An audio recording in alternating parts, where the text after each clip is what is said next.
বন্ধুরা এই যে জলগুলো পড়া পড়া দেখতে পাচ্ছ, এটা হচ্ছে 108 রকমের জল পড়ছে এখানে।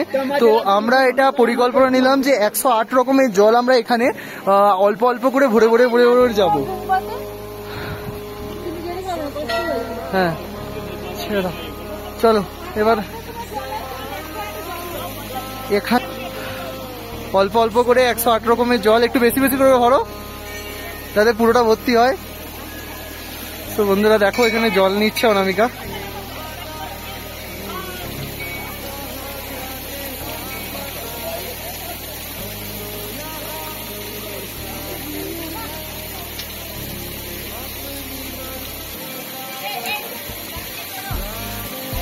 একশো 8 রকমের জল পড়ছে এখানে বাবু।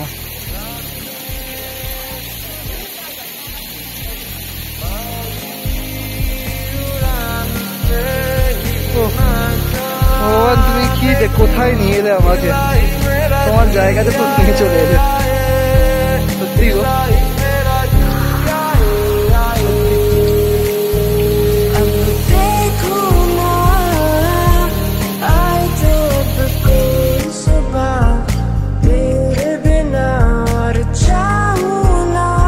ফাইনালি বন্ধুরা আমরা এখান থেকে এখন বেরোচ্ছি, মানে মুক্তিনাথ, আমাদের মুক্তিনাথটা দেখা হয়ে গেল। তো বেসিক্যালি তোমরা যারা নতুন আসছো এই ব্লগটাতে, মানে এই ব্লগটাই যারা নতুন প্রথম দেখছো আমাদের পুরো কলকাতা টু নেপালের সিরিজে, তো অ্যাকচুয়ালি আমি ইন্ট্রোডাকশন একটু দিয়ে দিই। Welcome to Anirban blog. Anirban ব্লগে তোমাদেরকে খুব খুব খুব স্বাগত। দেখতেই পাচ্ছ আমরা এখন মুক্তিনাথ থেকে বেরোচ্ছি, মানে মুক্তিনাথ থেকে বেরিয়ে আমরা যাবো হচ্ছে এখন কালাপানির উদ্দেশ্যে।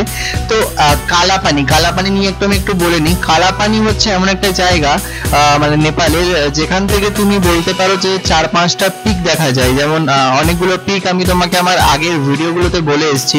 যারা এই ফেসবুক বা এই এখান থেকে যারা নতুন দেখছো তারা প্লিজ একবার আমি রিকোয়েস্ট করব, তারা আমার একবার ইউটিউব পেজে গিয়ে একবার দেখে আসতে পারো এই ভিডিওগুলো। ওখানে আমি সমস্ত ডিটেলসে দিয়ে দিয়েছি। তো যাই হোক, দেখতেই পাচ্ছ এই সামনে নাজারিয়া, মানে কি বলবো, মানে সত্যি কথা বলতে গেলে যদি তুমি মানে অল্প পয়সাতে তুমি কাশ্মীরের একটা মজা পেতে যাও। আর বরফগুলো দেখতে পাচ্ছ, মানে আমার এই চারপাশে যে সাদা সাদা বরফগুলো, জাস্ট একটা ওয়াও ফিলিং, ওয়াও। তো যাই হোক, যেটা বলছিলাম আমি তোমাদেরকে, মানে নেপাল হচ্ছে তোমরা আসতে পারো যাদের কাছে তোমাদের বাজেট কম, কিন্তু তোমরা কাশ্মীর ঘুরতে চাও। তো বেসিক্যালি গরিবের কাশ্মীর, সত্যি কথা। তো আমরা এসেছিলাম হচ্ছে মুক্তিনাথ। না সত্যি মুক্তিনাথ জায়গাটা অসম্ভব সুন্দর, এবং মুক্তিনাথকে দর্শন করে আমরাও অনেক খুশি, অনেক অনেক অনেক খুশি। এবং দুজন মিলে যে মুক্তিনাথটা করতে পেরেছি, আসতে পেরেছি, এটাই আমাদের কাছে অনেক বড় অ্যাচিভমেন্ট বন্ধুরা। তো তোমরা পাশে থাকলে আগামী দিনে আমরা আরো ব্লগ আনতে পারবো, যেমন আমাদের এই কাশ্মীর ব্লগ আনতে পারবো, আমরা লাদাখ যাবো। আচ্ছা, এই শুধু নিচুটা দেখতে পাচ্ছ বন্ধুরা, মানে নামাটা শুধু দেখো, জাস্ট মানে কি বলবো, আমার মানে এই জায়গাটাতে না সব থেকে বেশি কষ্ট হয়েছে। মানে যেমন তোমরা আগে মানে আমার ইউটিউব চ্যানেলে একটা ভিডিও আমরা পোস্ট করেছি, ওই ভিডিওগুলো সমস্তই আসবে আমাদের ফেসবুকে, বা একটু লেটে ঢুকবে। কিন্তু আমি বলিনি, যারা আমার এই ব্লগটা দেখেছো, মানে কালাপানি টু মুক্তিনাথে, তারা দেখতে পারবে যে আমরা এখান অব্দি কিভাবে উঠেছি বন্ধুরা।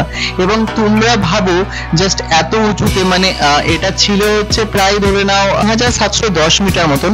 তো এই যে 3710 মিটার অব্দি আমাদেরকে উঠতে হয়েছে। তো এর যে পুরো ভিডিওটা, এটাও তোমরা দেখতে পাবে আমাদের যে চ্যানেলে দেওয়া আছে।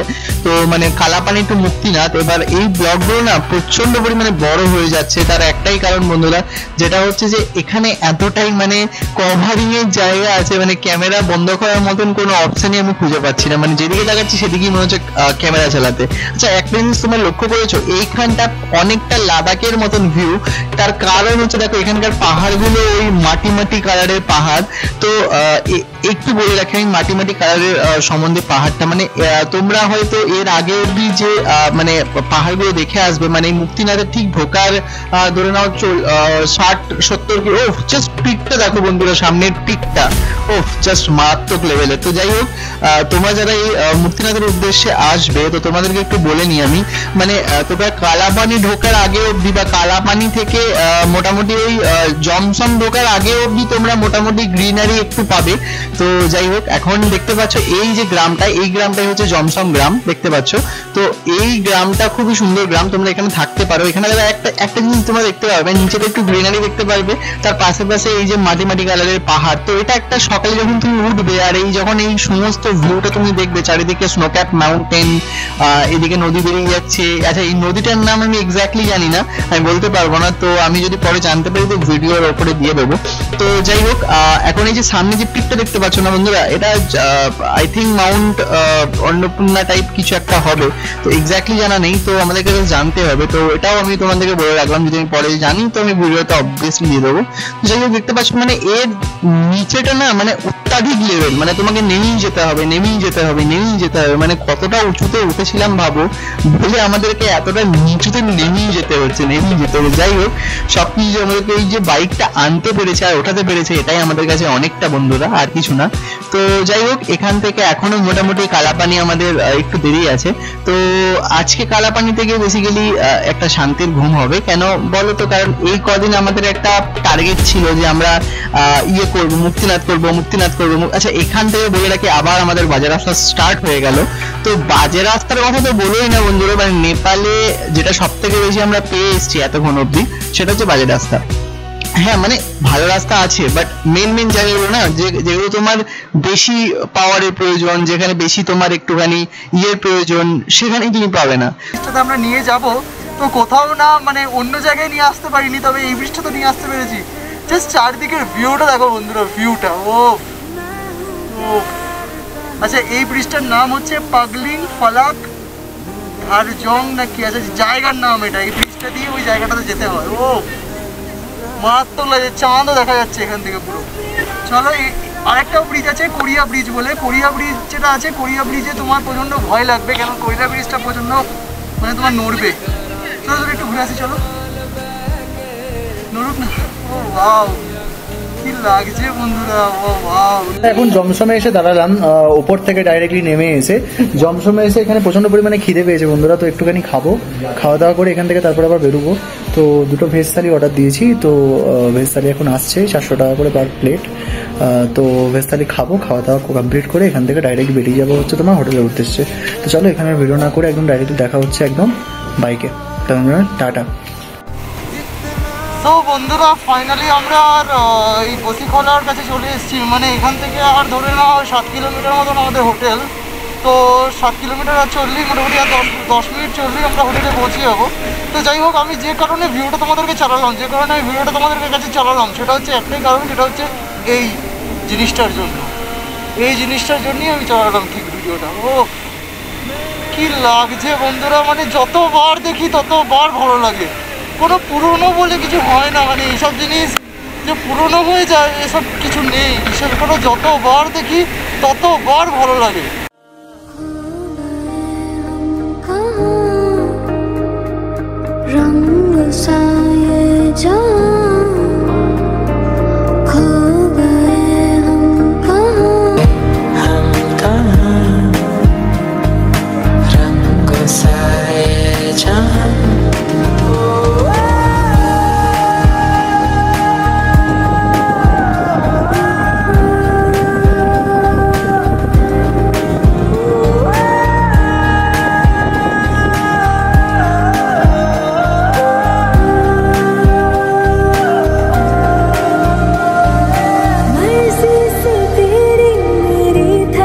এখন কালাপানিতে এসে পৌঁছালাম।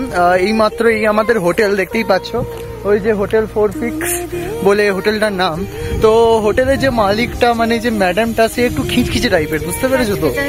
তো মানে নেপালির ম্যাক্স টু ম্যাক্স লোককে আমি দেখলাম একটু খিচখিচে টাইপের আছে। আর সবাই নয়, মানে কি বলতো, যারা ওই মানে এদের মধ্যেও ভাগ আছে, বুঝতে পেরেছো? কেউ খিচখিচ টাইপের, আমার বাঙালির মধ্যে থাকে, কেউ খিচখিচ টাইপের, আবার কেউ ভালো টাইপের। অনেকজনা ভালো দেখতে পেলাম, আবার অনেকজনা খিচখিচ টাইপের দেখতে পেলাম। তো যাই হোক, আমার কপালে দুটো হোটেলের মালিক পড়েছে যে খিচখিচে। একটা হচ্ছে পোখরা আর একটা হচ্ছে এইটা। যাই হোক, তো প্রথমে যে আমাদের হাতৌরার যে ইয়েটা ছিল, হাতৌরার যে ইয়েটা ছিল আমাদের, মানে হোটেলটা ছিল, ওর মালিকটা লেভেলের ছিল, ওই লোকটা লেভেলের ছিল। তো যাই হোক, এখন আমরা ভাবছি এদিক দিয়ে হাঁটতে কতটা যাওয়া যায় দেখি। ওই দেখো ঘোড়া, দেখতে পাচ্ছ? হলো ঘোড়া। মানে আমরা এমন জায়গায় আছি যেখানে ঘোড়া ঘুরে বেড়ায়।